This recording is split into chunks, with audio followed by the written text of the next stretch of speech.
Thanks very much, Matts. That is definitely a narrative of possibility. I think that we do have a problem in New Zealand that we're hardwired to accept convenience over safety, so safety must trump convenience. But I'm going to ask Andrew Allen, Chief Transport Operations Officer from Auckland Transport, to join us. Caroline Perry, National Director of BRAKE, please join us as well. And Dr. Rhys Jones, a public health medicine specialist and a senior lecturer in Maori health from the University of Auckland, to join us as well. So we'll constitute the panel. I'll lead off. We'll have panel discussion for the next 20 minutes, and then we'll move to questions from the audience. I was pretty struck by some of the interventions, particularly, Andrew, the one relating to speed. If we lower speed limits on the road network, won't that just add to congestion, the very thing that we're just trying to tackle? Your views, please. Just checking that's obviously all working. Thank you, Lester. I think it's probably very fair to say that really lower speeds are certainly caused by congestion, but the converse is seldom true. So I don't believe that lower speeds, as of right, cause congestion on our networks. I don't believe that that is the case, to be honest.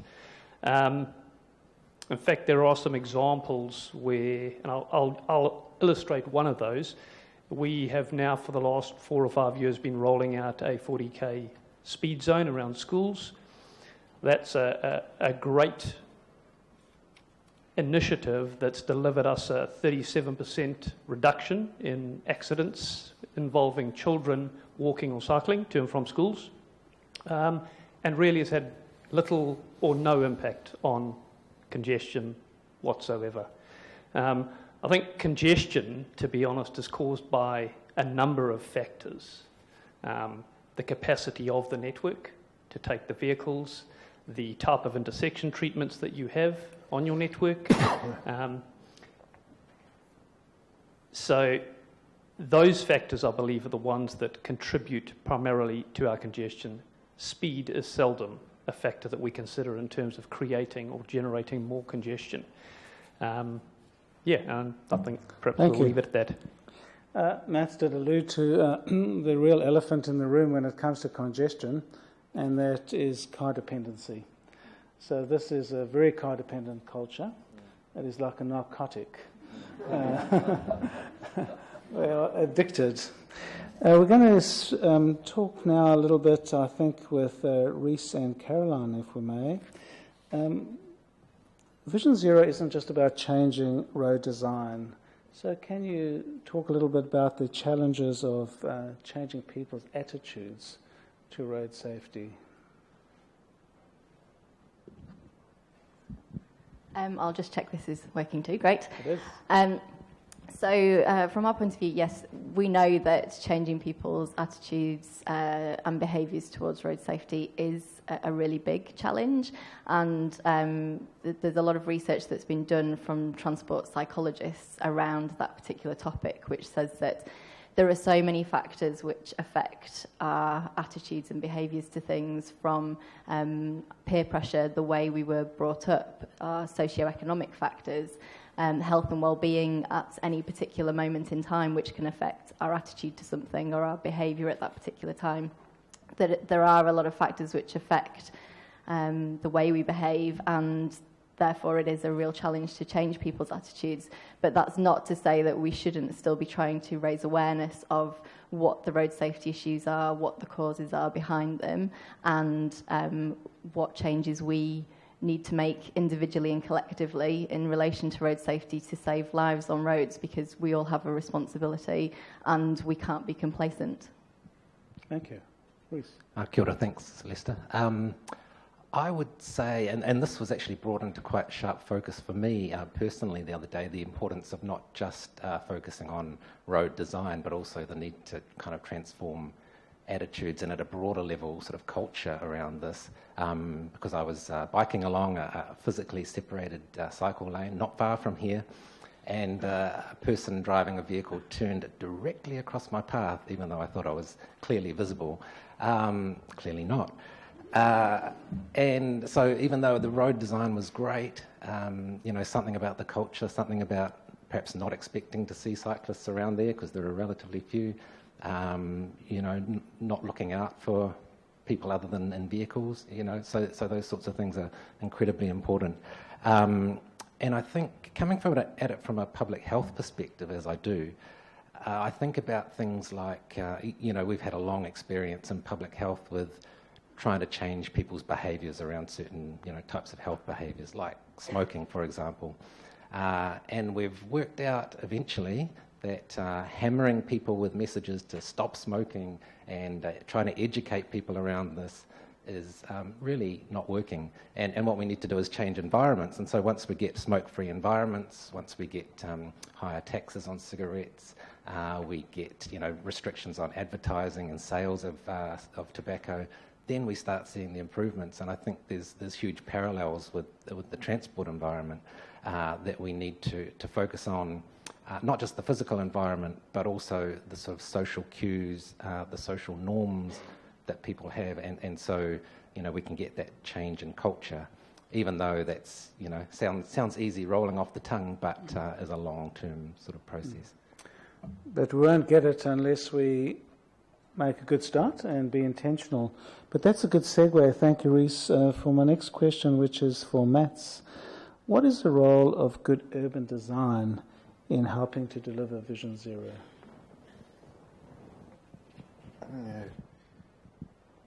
Well, I think it's crucial to make it happen. As you said, sometimes it can be very difficult to change the behavior and that sort of thing. And the urban design, well, it's about to influence the behavior, but through a more change in your environment. And let me also connect a little bit to your question around congestion. I think it's the opposite, actually. I think if we make a safe urban environment, then that will itself promote more cyclists, more walking, and so that will and more public transport, and that itself will have a good impact on congestion. So I think it's the opposite, actually. Sometimes, particularly from this part of the world, we look at the Scandinavian countries and they seem very progressive and they seem to be able to make steps that we don't easily make. Is there something particular in the culture of the Scandinavian people that we could learn from? Is there a particular gene for responsibility?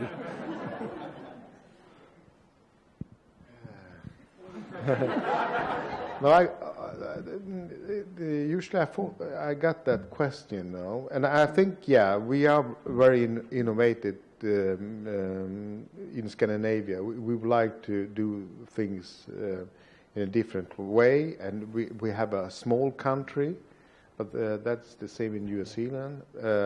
So we have lots of discussion among different stakeholders, that sort of thing, and that I think creates the context of be in the front of this sort of thing. But I don't think really that there are different individuals in different. I think we are quite similar all over the world, actually. Well, that gives great hope for us. Andrew, there was a gentle or not so gentle challenge from Matts earlier about your profession, transport engineers. I think if I was to interpret what he said is that you hardwired to orthodoxy and old-fashioned textbooks. Is that correct? I'd say it probably would be correct, but we are evolving. I think we are evolving, and I think that there is a lot that we can learn from what else is happening around the world. And I think we're in a place in time right now where technology also offers us some really fantastic solutions. I think one of the slides that you had up there was about the speed hump that kind of is dynamic. Yeah. So it's there or it isn't there, depending on your behaviour.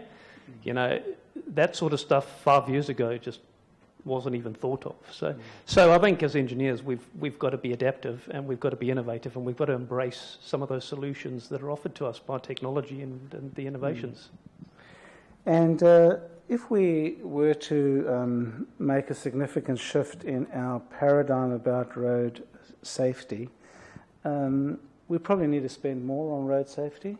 What do you think we can afford not to do? Well, I don't think it's even a question of what we can afford not to do. To be honest, we can't afford not to focus on road safety.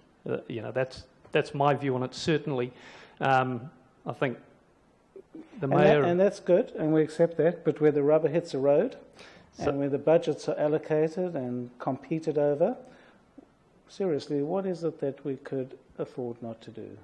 Because we will face this choice, and quite soon.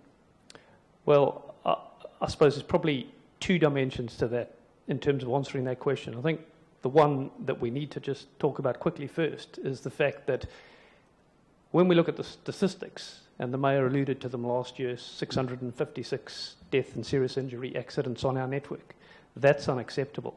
And that unfortunately comes at a cost to communities and to people's lives, but it also comes at a financial cost. So that costs the Auckland economy $1.3 billion in terms of social cost. So when you talk about can we afford to invest in road safety, I think the answer is pretty obvious. You can't afford not to. Perfect. Because we're actually investing already. But of course, we do see our colleagues from the New Zealand Police here, and we welcome you. You do a great job. But we need to all do this together. It's a multi-agency and often it's a multi-agency approach, and often the budgets and the approaches and the responsibilities are quite segregated or siloed, and that's something for us to think more about. We'll go back to Rhys and Caroline, and we've spoken a lot about roads, and we've spoken a lot about design and a lot of other factors, but some people think it is the people, not the road, to blame for this problem. Speeding, drink driving, dangerous driving. How can any of those be the fault of anything other than the people themselves? That's a question, not a statement. I mean, that's, as you say, it's a sort of a fairly common kind of discourse around it. It's really about individual responsibility, and I think Matts referred to that in his talk. And for me, it comes from this sort of neoliberal ideology that seems to be permeating everywhere in our society, and which actually deflects attention from a lot of the structural and systemic and environmental factors that, as I've already said, I think we need to be focusing on, because that's actually what works to change things. If we design a system that relies on people not making mistakes, then we're destined to fail. That's a failed system, and we need to be designing. You just need to look to the airline industry and examples like that. Design things so that people can make mistakes, but they don't have fatal or very serious consequences. Hopefully, most of the time. So those are the sorts of things I think we need to be looking to. The other thing I would say about an individual responsibility focus is that it actually ends up increasing inequalities, because those people that are relatively privileged and are able to take up messages, are able to have the resources to make those changes, will benefit from those interventions, whereas those who are struggling, those who don't have the privilege and the opportunities to do that, will end up suffering and not being able to make the changes. So I think an approach that relies on individuals taking responsibility as sort of the sole focus is wrong, and will just create more problems. Very good. Cool. Yep. I would agree with Rhys on a lot of his points there too.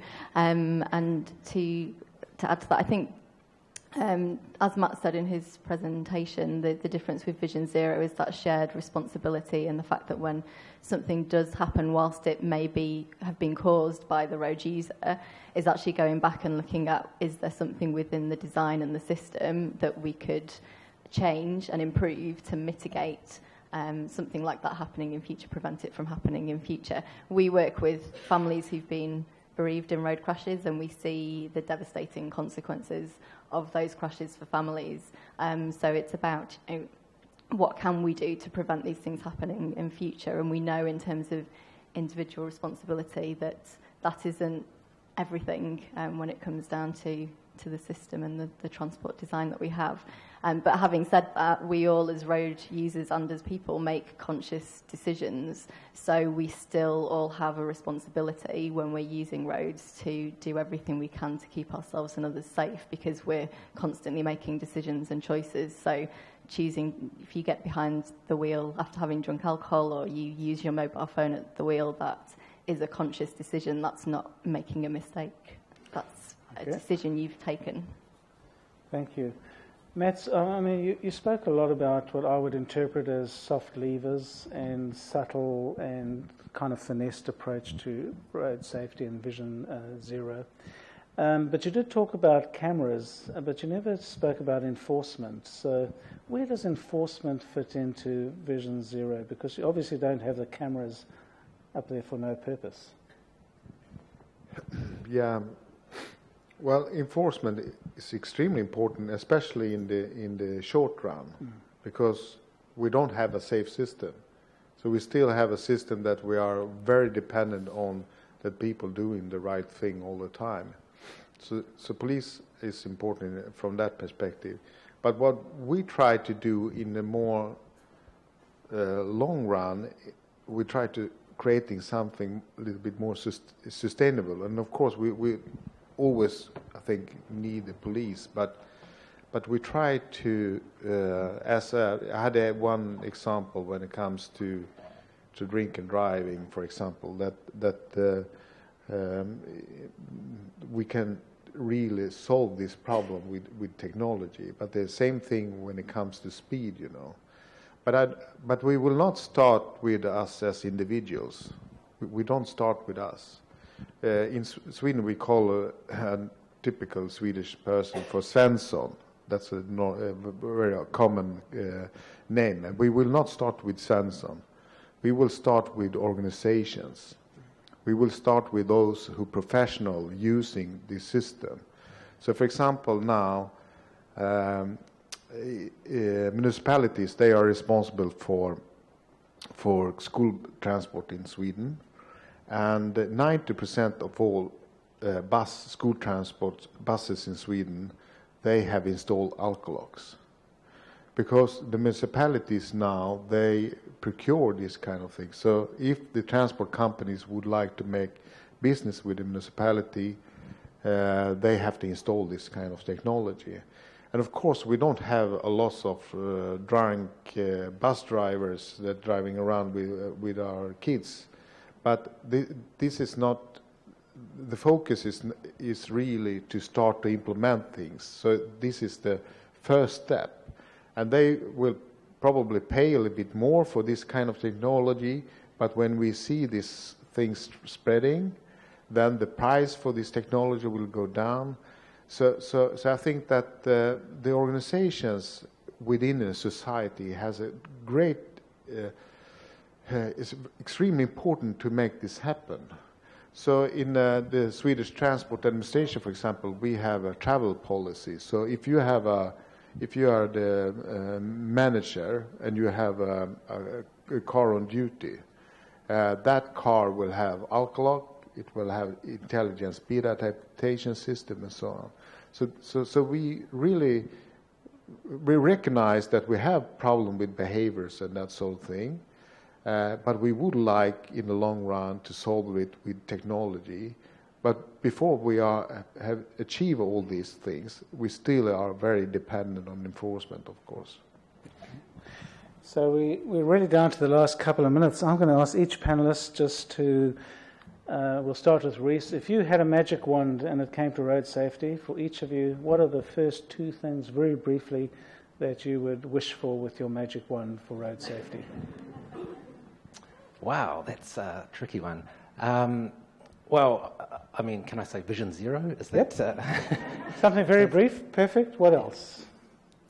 And I think when I'd say Vision Zero, I think I'd see that at a sort of policy level, Yes. but also that being kind of socialised within our culture, because I think we have a kind of problematic relationship with motor cars and you know, transport environment in general. So I think changing that car culture. Perfect. Caroline, your magic wand, your wish. Yes, Vision Zero, obviously, as well, from our point of view. Look what would be you've done good. to us, Matt. Yeah, definitely Vision Zero, but I would say, sorry, that one key part of that, 30 km/h limits in Yes, urban more centres and low speed around limits, schools, yeah, lower yeah. speed limits. Andrew, you're the man who could answer that second question. Well, I'm not going to break the trend. I think Vision Zero is a great aspiration, and that's where we need to head. I would love to see a far less car-dependent society, a far less car-dependent Auckland, you know, more reliance on public transport and on active modes. I think that would stand us in really good stead moving forward. Perfect. And you've got 1 minute and 20 seconds to have the last word on the panel discussion, Mats. Well, from my perspective now, coming from Sweden, and I have been involved in this process from the beginning, actually, and 20 years with this implementation of Sweden. And sometimes when I talk about this, it sounds like a very smooth, easy process. You know, everyone is happy and doing these things. But that has not been the case, you know. There are lots of conflicts, there are lots of things that we need to solve through this process.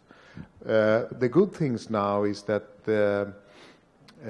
we are lots of different countries, different jurisdictions have to take this up and start to do things.